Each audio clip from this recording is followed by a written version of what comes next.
네, 더불어민주당 청년대변인 최민석입니다. 브리핑 시작 전에 영상을 2개 정도 공개하도록 하겠습니다. 사과를 한번 사보려고 하는데 어디선가 사과가 10,000원이다. 한 알에 10,000원이다. 이런 얘기가 있어서 실제로 검증을 해보려고 지금 재래시장에 왔습니다. 이게 근데 사실은 민생하고는 직접적인 연관성이 없어요. 대파값이나 사과 한 알 값으로 민생이 해결되는 건 아닙니다. 그렇기 때문에 물론 진정성이 있는 논쟁이라고는 저는 생각하지 않지만 그러나 사실은 단위를 얘기하다 보니까 나누기 뭐 해서 얼마일 가능성은 충분히 있으니 뭐 이렇게 해서 그냥 농담처럼만 얘기해요. 농담처럼. 그런데 어저께 제가 전통시장에 가가지고 네. 대파를 2,500원에 두 단을 사신 두 거구나. 단을 샀는데 예. 나누기 얼마일까요? 5,000원에 그러면 15개 배를 샀으니까 네. 뭐 한 뿌리에 얼마일까요? 뭐 이런 퀴즈를 내기도 하고 사실은 그게 모두 사실은 농담 삼아 했던 일인데 네. 그거를 근데 뭐 어떻게 보면은 농담을 다큐로 받았다고 할까요? 온 정치인들이 네. 결국은 여당을 공격하는 이슈로 사용을 하는 이건 굉장히 부당한 일이라고 생각이 근데 들어요. 왜냐하면 네. 다들 이제 마트에 가서 살림하는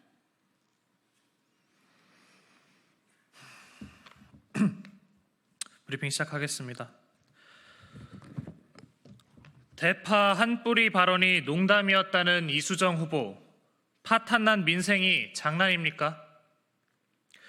국민의힘 수원정 이수정 후보가 계속해서 물가고에 힘들어하는 국민의 삶을 조롱하고 있습니다. 이수정 후보가 한 유튜브 방송에서 대파 한 뿌리 발언이 농담이었고 SNS에 올렸던 대파 격파 영상도 장난이었다며 농담을 다큐로 받는다라고 투덜댔습니다. 윤석열 정권의 무능 속 오늘보다 나은 내일을 기대하기 힘든 우리 국민의 삶은 시시덕 될 수 있는 농담이 아닙니다. 그야말로 처절한 다큐 그 자체입니다. 이수정 후보는 대파 격파 영상에서 국민께 신경질을 내더니 이젠 파탄난 민생이 장난거리, 웃음거리로 보입니까? 또한 이수정 후보는 대파값이나 사과 하나값이 민생하고는 직접적인 연관성이 없고 진정성 있는 논쟁이라고 생각하지 않는다고 강변했습니다.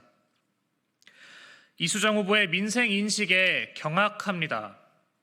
대파, 사과, 양배추 등 기본 식자재가 민생과 직접 연관이 없다면 무엇이 민생과 연관성이 있다는 말입니까?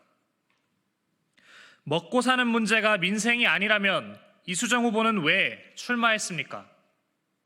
국민의 삶을 무시하고 조롱하려고 출마했습니까?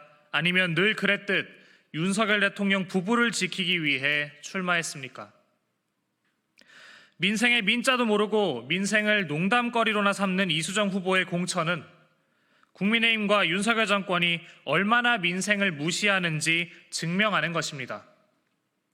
이수정 후보는 국민을 대표할 자격이 없습니다. 이수정 후보는 지금 당장 수원 시민과 국민께 사죄하십시오. 이어서 다음 브리핑 하겠습니다. 국민의힘에서는 서대문구 갑에 출마하려면 현직 구청장의 아들을 채용해야 합니까? 이성원 서대문구 구청장의 아들이 서대문구 갑에 출마한 국민의힘 이용호 후보의 의원실 보좌진으로 일하고 있다고 합니다. 이성원 서대문구 구청장의 아들은 국민의힘 인요한 혁신위원장이 서대문구 출마를 시사하던 당시 인 위원장의 수행실장으로 일했습니다. 국민의힘에서 서대문구 갑에 출마하려면 현직 서대문구 구청장의 아들을 채용해야 합니까? 이 구청장의 아들의 능력이 얼마나 뛰어나길래 어떻게 그렇게 쉬이 구직을 한 것입니까? 누가 봐도 아빠 찬스입니다. 국민의힘은 또다시 아빠 찬스로 청년 세대에게 박탈감을 주려고 합니까? 현재 국민의힘 소속의 부산 사하구청장이 구청 지원을 받는 지역단체 고위 관계자에게 전화를 걸어 국민의힘 국회의원 후보를 지지해달라고 당부해 논란이 되고 있습니다. 이성원 구청장도 정치 중립의 의무를 저버리고 아들이 돕는 이용호 후보를 도울 것입니까? 서대문구 구민들이 이 청장의 정치 중립을 신뢰할 수 있겠습니까? 이성원 구청장은 아들의 이용호 후보 보좌진 채용에 대해서 해명하십시오. 4월 10일 총선을 아빠 찬스로 얼룩지게 만든다면 국민께서 용서하지 않을 것임을 경고합니다. 이상입니다.